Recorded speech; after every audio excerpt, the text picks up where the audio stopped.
બેક્ટો ફાર્મનું gold minor use કર્યું છે અને મારે જે પ્રોબ્લેમ આવ્યો હતો એ જે ફેદા કોવાઈ જાય અને જે છોડ મરી જતા હતા મારા જે અંદર ને અંદર જે બારે નહોતું જર્મિનેશન પૂરેપૂરું નહોતું આવી રહ્યું એના પ્રોબ્લેમના અગેન્સ્ટમાં મેં ગોલ્ડ માઇનરના બેક્ટેરિયા ચડાવ્યા હતા અને જે પ્રોબ્લેમ હતો મને કે આખા ખેતરમાં મારે 20 વીઘાનું જે ખેતર છે એમાં મારે 30 થી 40% જ ઉગાવો હતો. આશા નથી કે ભાઈ કે ખેતરની અંદર ખેડી નાખવું પડશે કે શું કરવું એમ.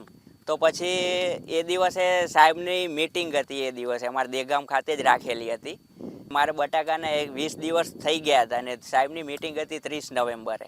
તો સાહેબે અચૂક જ ચોક્કસપણે કીધું કે તમે બીજે જ દિવસે કાલે ગોલ્ડ માઇનરના બેક્ટેરિયા છે વીઘે 500 ગ્રામ પ્રમાણે તમે આપી દો ડ્રીપમાં. તો બીજે જ દિવસે મેં ગોલ્ડ માઇનરના બેક્ટેરિયા લાવ્યો અને બેરલમાં જે સાહેબે કીધું હતું એ રીતનું એક બેરલમાં 1 થી 2 પડીકા ઓગાળીને ચડાવી દીધા. અને આજે લગભગ 10-11 દિવસ થયા છે આ બટાકાને.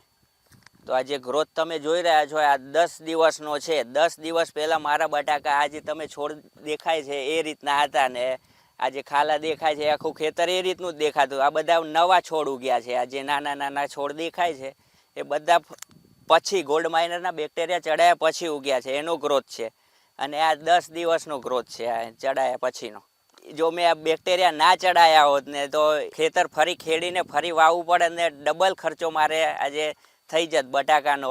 લગભગ બિયારણની જ કોસ્ટ 22-23 હજાર સમથિંગ થઈ જત ને બીજો મજૂરીનો ખર્ચ ને એ બધો જુદો. ગોલ્ડ માઇનરના જે ડોઝ છે કે પહેલાં જ પાણીએ એટલે બટાકા વાવ્યાના પહેલાં અઠવાડિયા પછી પાણી જ્યારે આપો ત્યારથી આપણે જે ગોલ્ડ માઇનરના બેક્ટેરિયા ચડાવવાની ભલામણ છે તો ત્યારથી જ હું એ જે શિડ્યુલ છે એ ફોલોઅપ કરીશ. અને ચડાયા પછીનું જે બી રિઝલ્ટ છે જે 10 દિવસ બટાકા પાછળ ચાલતા હોય તો 10 દિવસનો ગ્રોથ એટલો આગળ ચાલવા માંડે છે. મેં આ સાલ અનુભવ્યું છે. તો આવતી સાલ હું અવશ્ય આ જે રીતના શિડ્યુલ છે એ રીતનું હું ફોલો કરીશ. આ વર્ષે તો મેં આ ખેતર મારા જે આ પ્રોબ્લેમ આવ્યો હતો એ ખેતર પૂરતો જ મેં આજે આ ફેરે ટ્રાયલ લીધો છે. પણ હવેનો જે આગળના બટાકા જે મારા પાછળ છે લેટ છે એનામાં બી હું હવેનો જે ડોઝ છે એ હું કન્ટિન્યુ કરવાનો છું. અને આવતી સાલ હું બધા જ ખેતરની અંદર આ ડોઝ કન્ટિન્યુ કરીશ.